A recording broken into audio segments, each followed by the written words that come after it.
ubulungisi, inceba, nokholo okanye intembeko.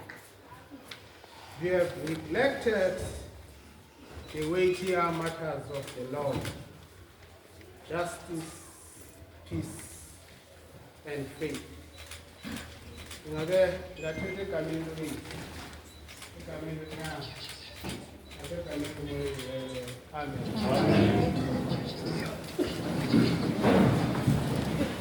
Yeah, what you told me? I need to learn Almighty God, oh Jesus.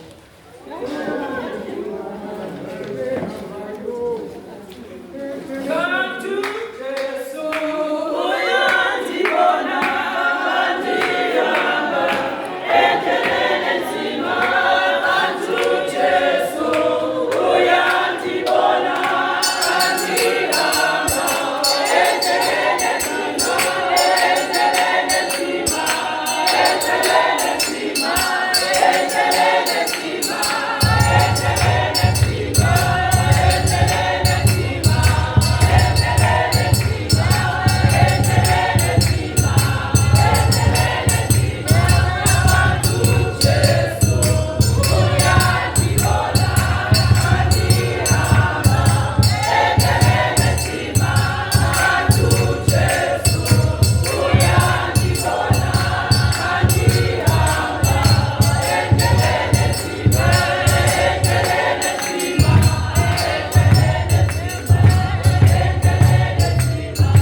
Beke wathi omnye umuntu wena uhlukana nongqondo ngokushumayela. Iphetha ipressure, peer pressure abashumayela. Hayi, kungqola sishungoleka. Yekile ngokunyuka kodwa asiwazi uba bathi kuphepheza. Ngibulise ku senior priest noma uD noma uSinomadi. Polisi esithele uMankazana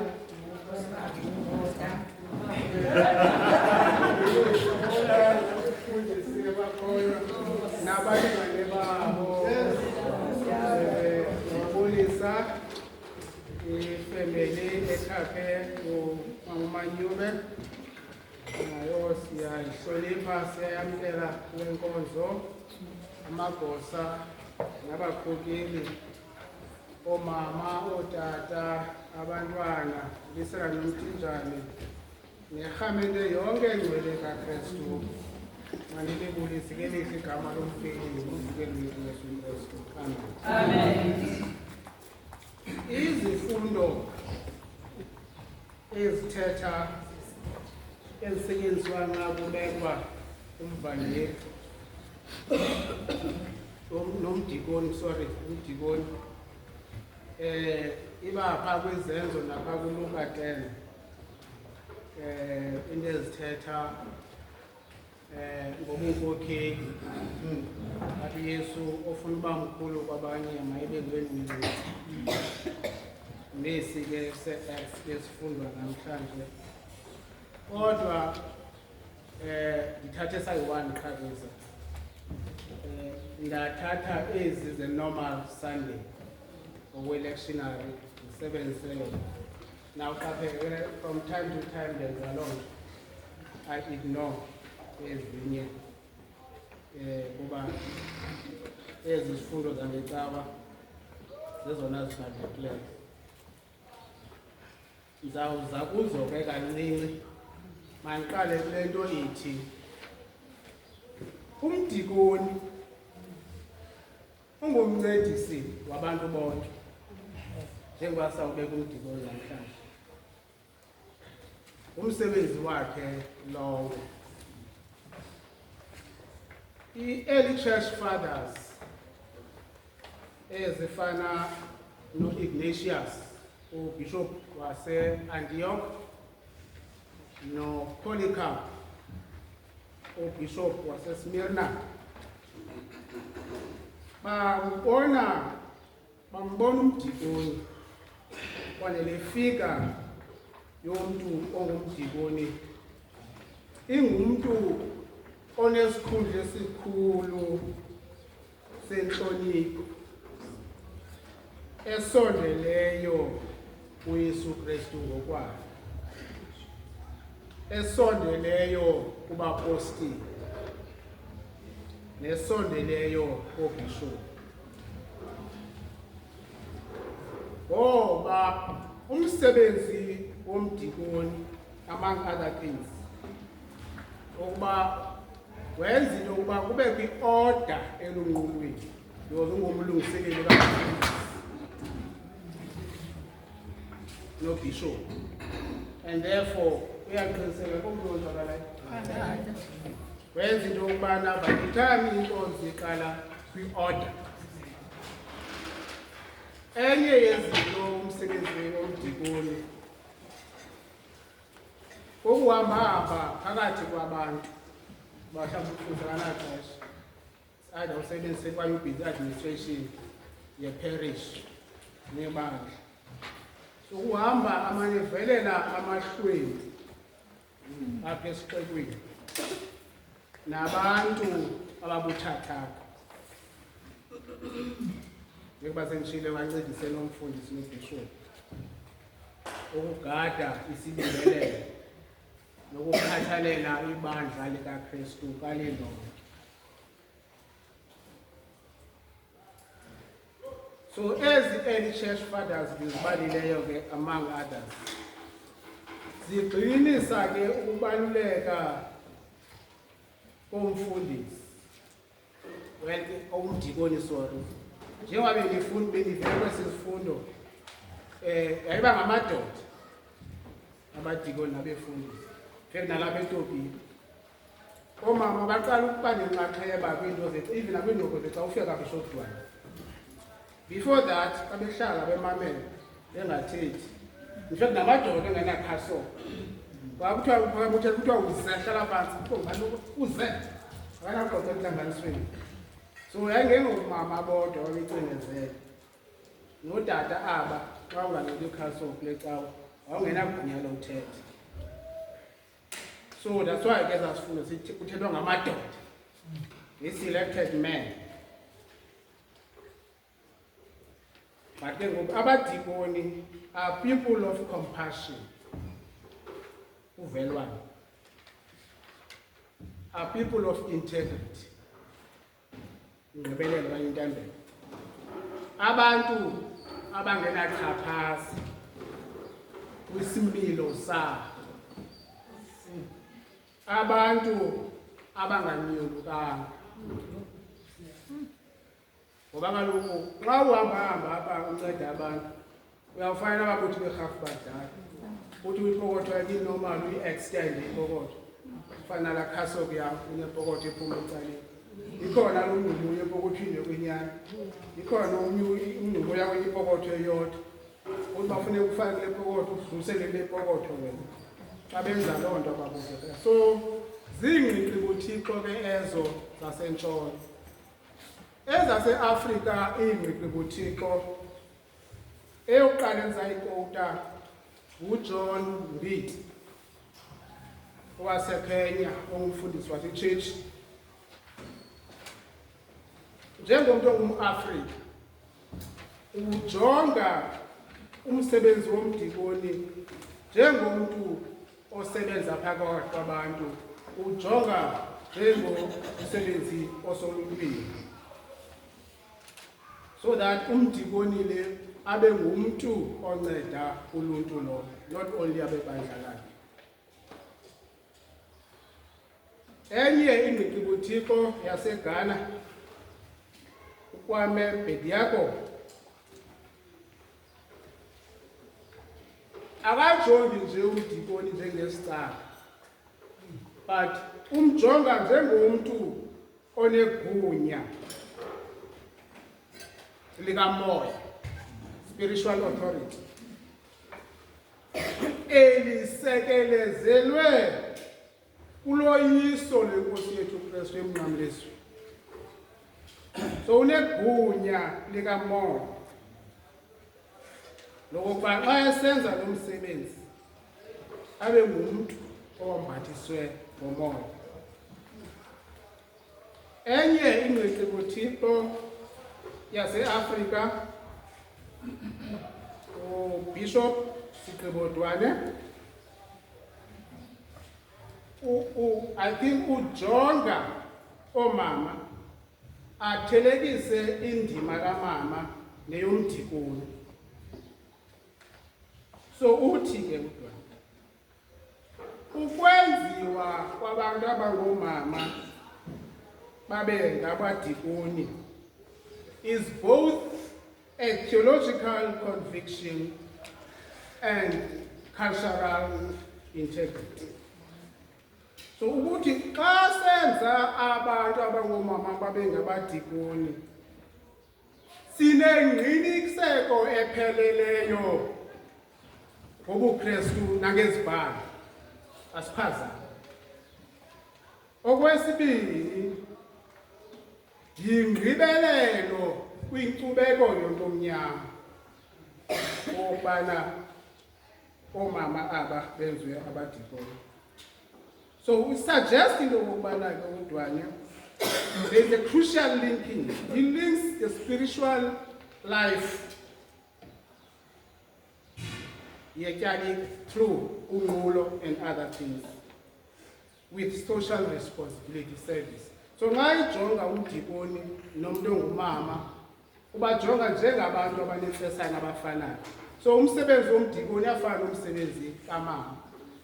Othi unqulo lwethu nomoya wethu ungapheleli apha etyalikeni kodwa ube yindebe ephuphumayo ephuphumela ngaphakathi ngaphandle emphakathini okanye ebantwini. Le nto sithi iTopiya lena ayisosadunge. And therefore ukholo lwethu nomsebenzi womdikoni does not start and end ecaweni, but goes beyond as agents of social justice. Yiloo nto kwesifundo sokuqala kubalulekile into okokubana i-criteria of appointing or even ordaining a deacon is clearly specified. Ithi le nto ngesixhosa esivakalayo, but ithetha ngamadoda ke, it should be men, but ithi ke mna ke people who are of good reputation, a person full of the Holy Spirit, and a person who possess wisdom. Umntu onwenela ukungena kule ofisi yobudikoni funeka ngumntu owaziwa yesimilo esisulungekileyo, ibe ngumntu ogcwele umoya oyingcwele, ngoba kuba nzima ukuwenza lo msebenzi ukuba ukhokelwa ngumoya oyingcwele. Ibe bubulumko onabo, ubulumko ke you gain ubulumko through experience, through reading and all those things. Now, ndikhethe izifundo ke zanamhlanje xa ndingena kuzo. Isimanga ungathi ubani wangayifundi le ndawo, manqabe ndifunde le ndawo. Kuphele kubani ukufunda pha. Kufuneka ugqithile ke.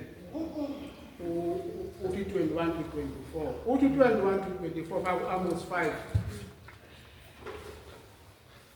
Ndiwathiyile, ndiwacebisa amatheko enu. Andinamdla konke imisitho yenu. Lo madini atshisayo niwenzayo kunye naloo minikelo yenu yenkonzo andikuyamkela. Andikuyisa konke iminikelo yenu yobudlelwane yenkomo ezityetyisiweyo. Niyandifundekela ngezo ngoma zenu. Andifuni nokusiva isandi salo magqubu enu. Makuqubukele ukunyaniseka njengomlambo, nobulungisa njengomsinga ongatshiyi. Now, ngelishwa ke wenzwa umdikoni, abashumayeli baseBhayibhileni bathuka iinkokheli zecawa. Ngokuba Amos uthi there's no justice, abanabulungisa. Hayi ke uYesu yena, hayi umntaka kaMaria Shem wayebathuke ehamba nabo ngomgca. Athi mamenenene ndini. Thetha ngeenkokheli zecawa, abefundisi namagosa. Kwenye indawo kwabaFarisi uthi nzandini yamarhamba aphinde anye kwendawo zinyoka ndini. Uthetha ngeenkokheli zecawa ezithetha le zenzile. So zozibini ke ezifundo ngelishwa ke wenza umdikoni zithuba ngenxa double standards esinazo njengamaKrestu. Oba ubulungisa inceba sizityeshele. So ngenxa yazisa unqulo lwethu luempty all worship, because senzela iziqu zethu. Ayinanto kwenza nabantu bakaThixo into esiyenzayo. It's meaningless. It's shallow. Sibhizi zi-rituals zenkonzo. Bangakubethana ngempama befundisi uba uyenzile into ofuna ukuyenzile. Hayi kwenziwa ngolo hlobo. Because of sigcine imimiselo imithetho yecawa, kodwa siyityeshele imithetho kaThixo. So wenziwa umdikoni ke kwimeko enjalo.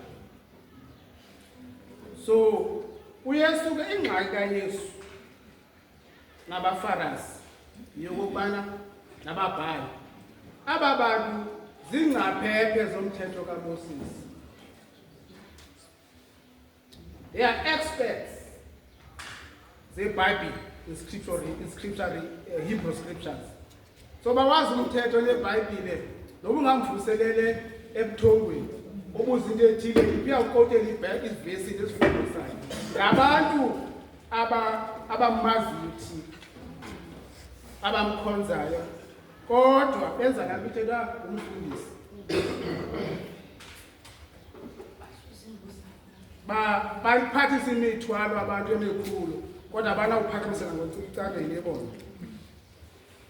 So ezi zifundo zininike zikhalimele abantu becawa. Uthi ke first things first. Yes, right ukukhupha ishumi iminikelo and giving to the church. But we do that, it is right, but we neglect the more important matters of the law. Justice, mercy, and faith or faithfulness. Yintoni justice?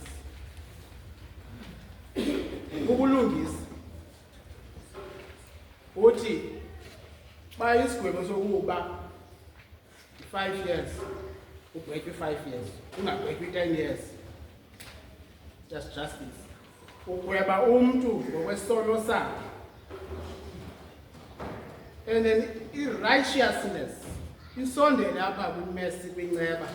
Ngoba uyakwazi ukuthi umuntu ewonile ngenxa yobulungisa bukaThixo amazelelo angamgwebi ngokwesenzo sakhe. Kanti kube nguThixo ngumzali abe nenceba amenzelele. Uthiwa ke ngoThixo kuweke sizimimi xa kuthethwa ngobulungisa. That you must treat abantu impartially or fairly, without bias or favoritism. That's justice.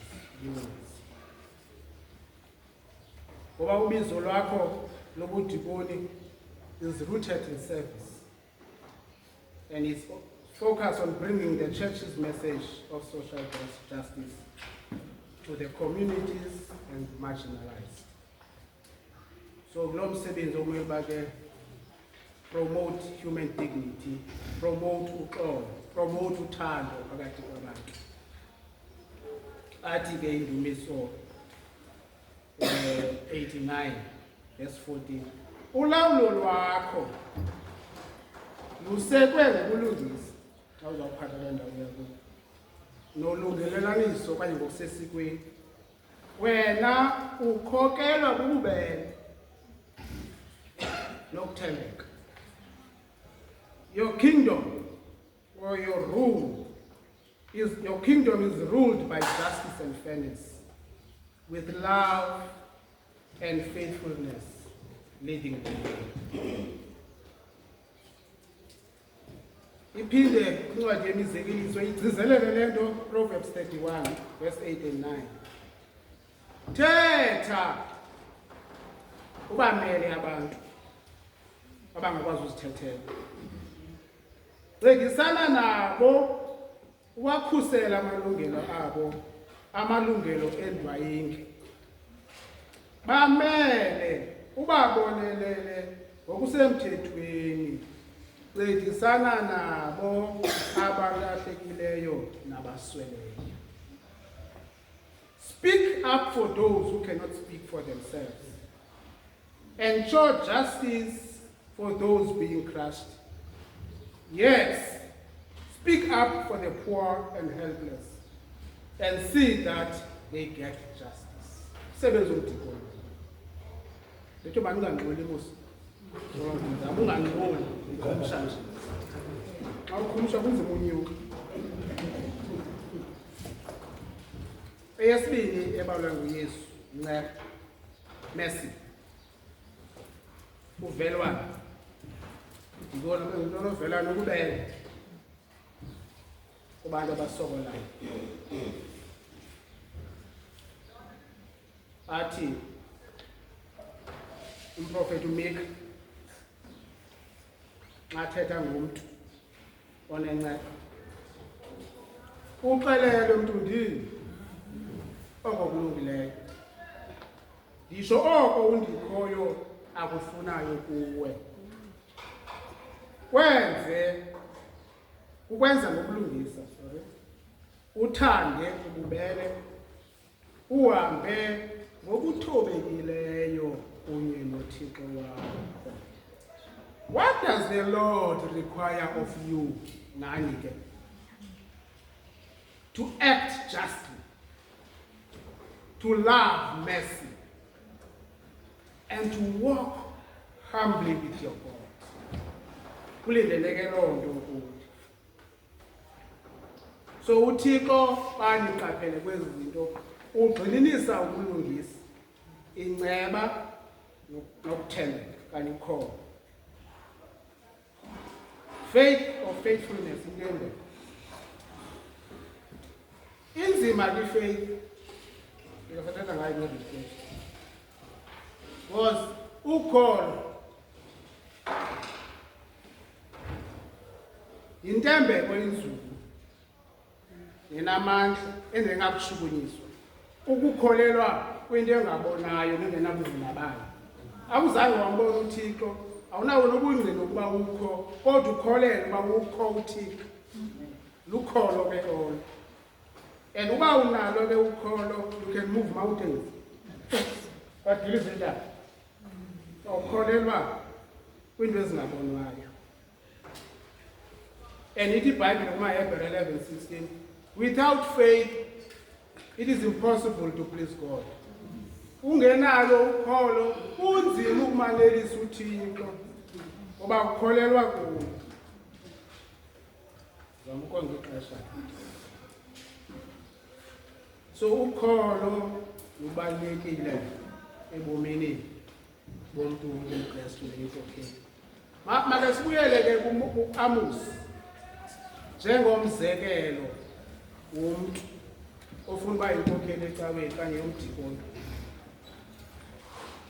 Amos ubizwe emncinci engumntu osezantsi, engumntu owalusayo kwisixeko saseTebha kwaJuda. Wabizwa nguThixo lapha, wazishiya izinto bezazalusa, wamka waya kwelinye ilizwe, wayokuba ngumntu othetha uThixo ezizweni. So Amos was not a person of influence. He has never been to college or university. Kodwa uThixo umbize lapha ukuba azokwenza umsebenzi wokushumayela nokululeka abantu njengoba besivile kule mpilo yethu.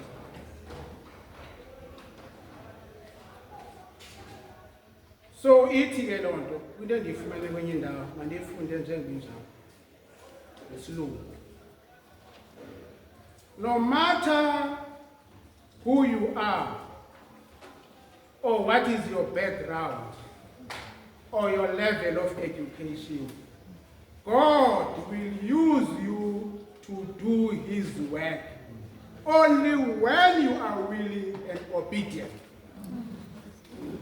Thixo noba ungubani uvelaphi usuka kwindawo enjani uyambiza umuntu enze umsebenzi wakhe. Ba uyavuma wena yaye umthobele uThixo. Bake ubizwe kanye usabele kungabizwa wena izawubonakala loo nto apha endleleni. Uzawube sewukhona ulapha ngaphakathi sibone into yokubana une-factory fault. Sewulapha ngaphakathi. Let me continue to read le nto bendifumana kwenye indawo. God often surprises us with the people he calls out for his special services. God has a tendency of picking up a nobody and make them a somebody in front of everybody without asking anybody. Yes. He takes in human candidates and trains them and they become the best. Yes, that's true. But ithi loo nto uba willing and obedient. There's no free lunch. God does not call the qualified. He qualifies the called. Uthi ngoba indlela zami ayizondlela zenu. My ways are not your ways. Indlela zikaThixo zezikaThixo yaye zinqabile.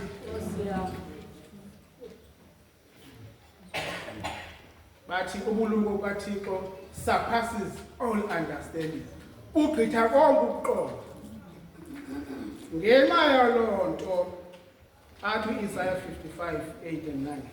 Kodwa uThixo usuke wanyula izinto ezibonakala ngathi zibudenge ebantwini. Ukuze ngokunjalo adanise izilungu. uThixo lo ebeshila umvangeli izolo beshumayela engena amandla kaThixo. Kodwa umuntu obizwe nguThixo noma umfundisi wakhe umdikoni lumlumkela umtyholi, because umtyholi itarget yakhe ngaba bantu bobuliweyo. Kaloku umtyholi ufana nomuntu obulala inyoka. Umuntu obulala inyoka ubetha inhloko. Kodwa ke ukuthi nabantu bakhulele ezifama bathi ukuchule kuyophula umqolo. So ipinga kumqolo uqhawe umqolo uqhawe nje inhloko ithi yonke ayikwazi ukuvuka. Kodwa ke uthi umtyholi ufuna ubetha inhloko. And uSathane ukupursue bekuyekile bekujongeni njengo. And eke wathi omunye umuntu masho kuWhatsApp njenga TikTok.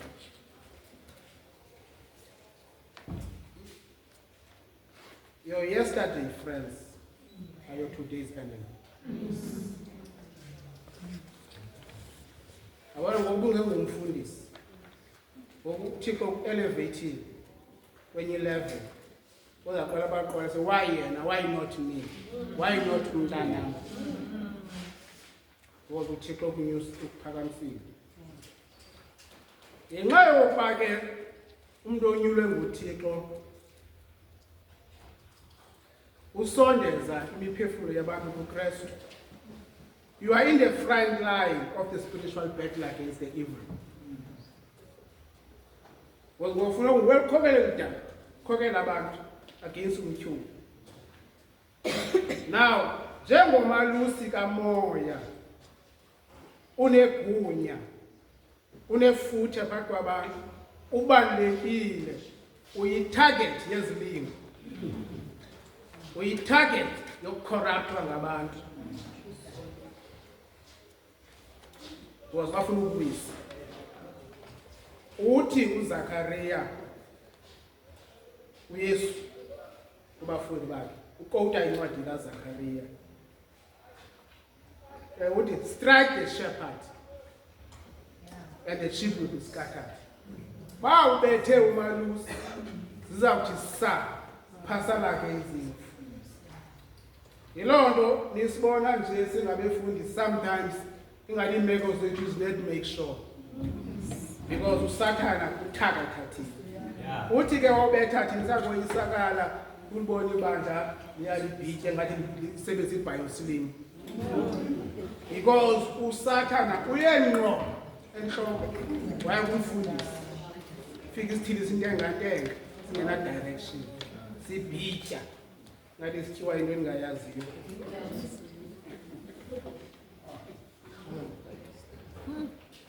And therefore avoid to fall into the scandal or the sin. Stand firm and not be shaken. Because if you are shaken, there will be confusion and division.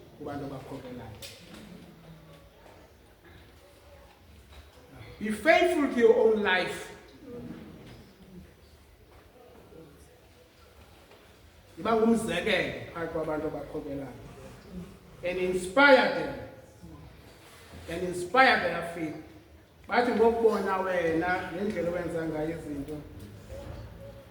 you build deep relationship with the church and with God. Ngokubona wena babe nalibhongo ngawe bathi ngoba phakathi kwabantu athi hayi zawethu nakumfundisi wami zobulisa umfundisi wami iseside ngoba bashongo.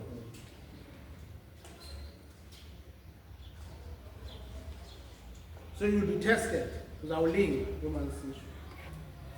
After all ungumuntu nje ngathi sonke. We are subjected to the same social and psychological pressures. Njengabantu bakholelana. Indima yenu ke kuba nisithandazele abantu benkosi. That's your responsibility. To pray for us. To support us nithandazo. Nisikhuthaze masenza kahle. Ningasoloko nigxeka. Kuba niyazi ngokumhlobo ukuba nathi singabantu nje abafana nathi. Hayi kuba nyanyanya. Office yomdikoni is primarily concerned with social ministry. A servant who serves God and his people. Egama ingakwazela igama lithi minister. Noba unguminister becaweni umfundisi, noba unguminister uhulumende, igama lithi minister liswa kwigama lesiGreek. Kwaye igama lithi dikoni diakonos ithetha umminister, a servant. Usisitaka fundisi sisicaka sabantu kuyobosi abantu. Uthunyelwe ebantwini ukuyokubakhonza. That's your primary focus. And ukuba ubakhonza kahle baza kuhlonipha bakukhonze nawe. Kodwa uba ufana naba abantu uYesu wathetha ngabo umprofeti athi ukuba ayiwolusi umhlambi wami yakolusa ngokwami. Be careful ke. Ungathi ngenxa kuthunyiwe uThixo uzakuguzu xa umhlambi wakhe ungawolusi. Yabona uAmos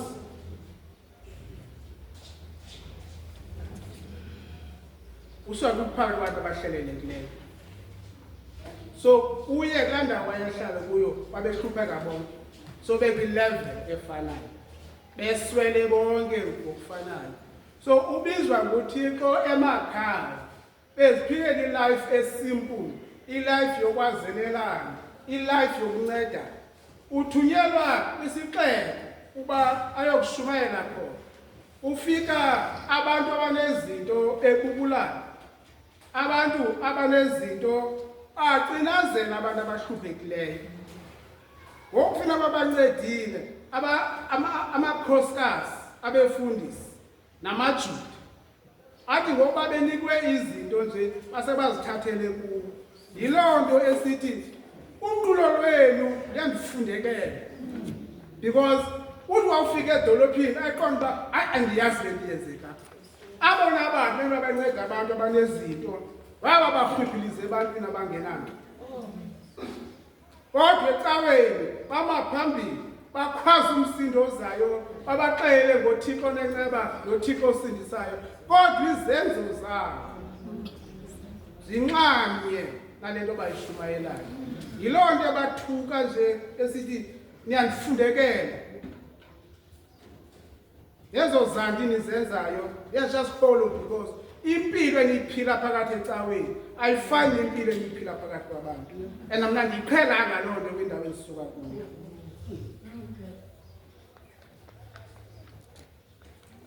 So ubomi ke bomdikoni is a life of humility, life of servant. Ibomi obusekeleze phezu kwemfundiso zikaKristu nobunkokheli bukaKristu. uKristu akazange athi ukulingana kwakhe noThixo ayenzile ukugwabisa.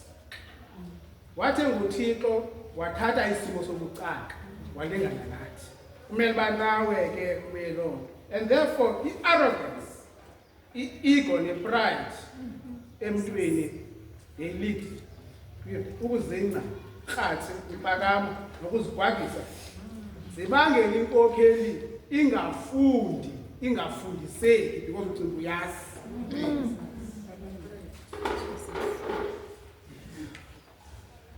Uyinkokheli ke kodwa uyinkokheli yebandla ayozaba yiyo phansi kwalo muntu phansi kwakhe.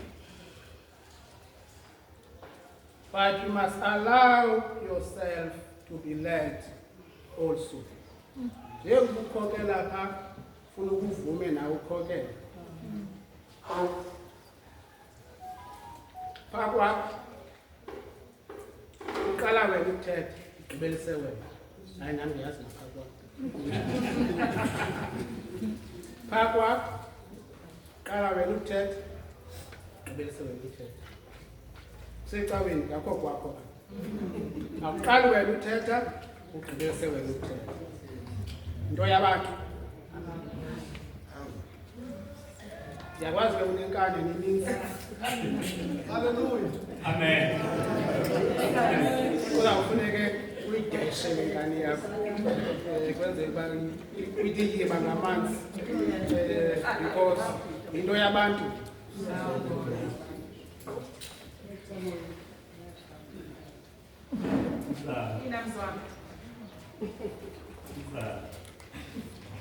So, this is meaning.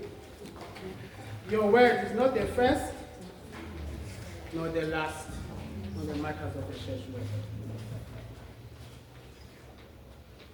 It's not about you. Give them space and sense of ownership.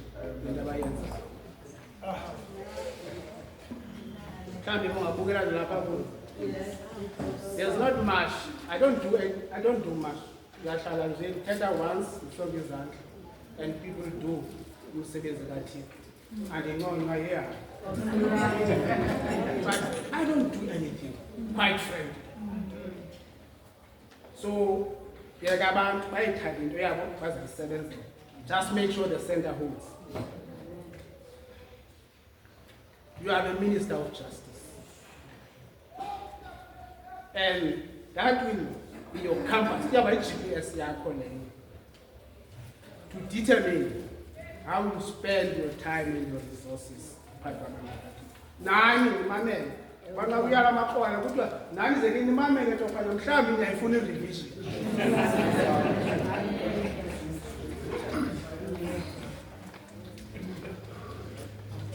So it will determine where to work, but italente yakho iphi and amandla akho wafocus kule nto unetalente kuyo ungafuni ukwenza konke. Also, who you associate with. Thekle ngalonto. Basijongile abantu. Basezimali. Uhamba nobani? Uhamba kwiindawo ezinjani? Vora nobani? Vora kwiindawo ezinjani? Basitshele abantu. And therefore, who you associate with, how you treat people, and many other aspects of your life.